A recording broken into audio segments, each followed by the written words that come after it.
Hi there. This week's Reminiscence video for the Wiltshire and Salisbury Museum is going to be looking again at childhood. This time I'm going to be trying to spark some memories for everyone, focusing on dolls and teddy bears. I've got some examples to show you, some photographs from the collections, and I've even got a family toy to show you of my own that was passed to me by my mum. Hope you enjoy that. Right at the end I'm going to do a little bit on Pelham puppets, which are made in Marlborough, Wiltshire. And I'm going to have a go at puppeteering myself. So fingers crossed that goes okay, and enjoy the video.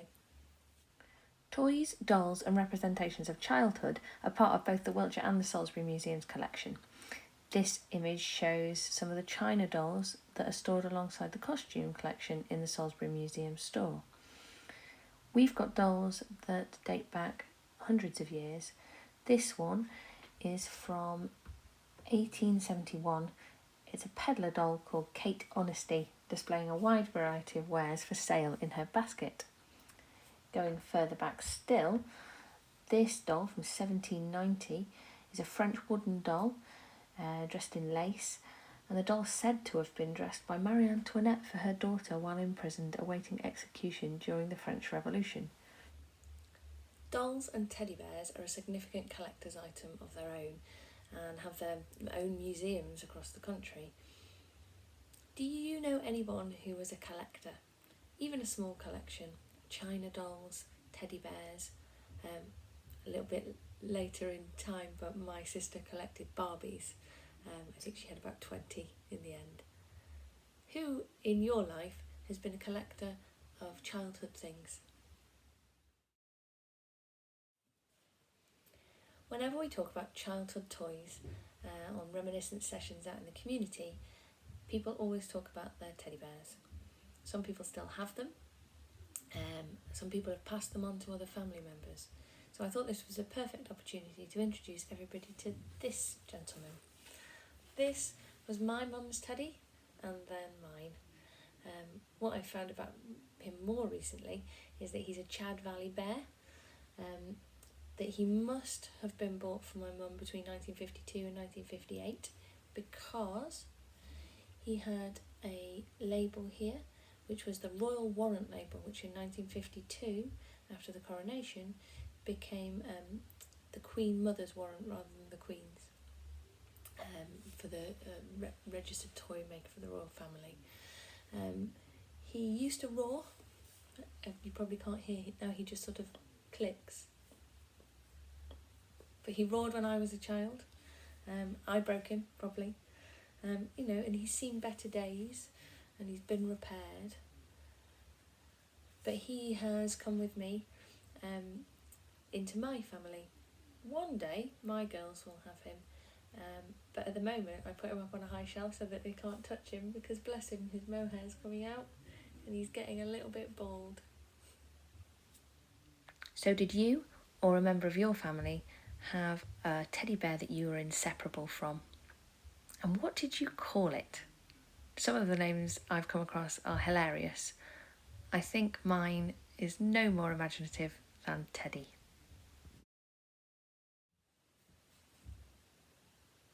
And let me introduce you to this young lady after my bear. This is part of our Reminiscence handling collection at the Wiltshire Museum. Was actually gifted to us by a member of staff and had been her mother-in-law's doll. So as you can see, she's a bridal doll and she has her veil at the back and an absolutely stonking pair of shoes. So we think 1960s and not a Cindy. So if anybody can let us know and remembers these types of dolls, exactly what it is, then do get in touch. There's details at the end of the video if you want to do that. Dolls like this one were often really important to little girls, but if not to you, did you have a sister or a child of your own who was very precious about her beautiful little doll? Can you also think about where you kept these important toys? Is there a particular shelf, a room in the house that you lived in that these objects remind you of? Have you kept a bear, a doll or a toy with you throughout your life? Have you passed one on to somebody else? Many people that I talk to have passed on toys to grandchildren rather than to their own children, as a way of connecting across the generations through an object that was really important to them as a child. And now, as promised, I'm going to share with you some of the Pelham puppets of the Wiltshire Museum collection and handling boxes. Pelham puppets started to be made by Bob Pelham in Marlborough in 1947 with a really small team of staff. Only last year, a plaque in honour of that work went up in Marlborough in 1-3 Kingsbury Street. I had to check that. And that would have been Bob Pelham's 100th birthday had he been alive today. They're really distinctive, and many of you might remember somebody you know or yourself having one of these, an articulated marionette. The one that we have in the official collection at the Wiltshire Museum is a Wonky Donkey, and that's particularly significant because the company was originally called Wonky Toys, and that's because they were named, the Wonky Donkey officer was Bob's nickname in the war, because he was always making little wooden donkeys, kind of just to pass the time. So this little lady is probably a Dutch girl. There was a Dutch girl and a Dutch boy, although they did usually have patches on their skirts and such like. But I'm going to have a go with this one in a minute. We also have another one that was donated to us actually by a local school in Salisbury. So this is for the Salisbury handling collection. Because they were using it in one of their school plays. It needs a bit of repair, so you'll have to forgive me. But you can see this one's got articulated toggle feet like that, whereas the other one has these ones as well, which means I think this one's older. And also you'll see this one has its original Pelham puppets made in England frame for the top. Well, I'm no professional puppeteer, but I did promise that I would have a go. So here she is, taking a little walk. One of the reasons that the Pelham puppets feature in the collection at the Wiltshire Museum is because in the 1960s, 1961, the Marlborough factory burnt down, a fire that started in the paint room, and all the stock was destroyed. Luckily, the offices remained intact and they were able to continue production. The puppets themselves remained popular all the way through to the 70s, particularly after the rise of the puppet children's television series, of which there were many. So, did you have a Pelham puppet? If you did, some of them are quite rare, so if you've still got it knocking about, it might be worth having a look at them.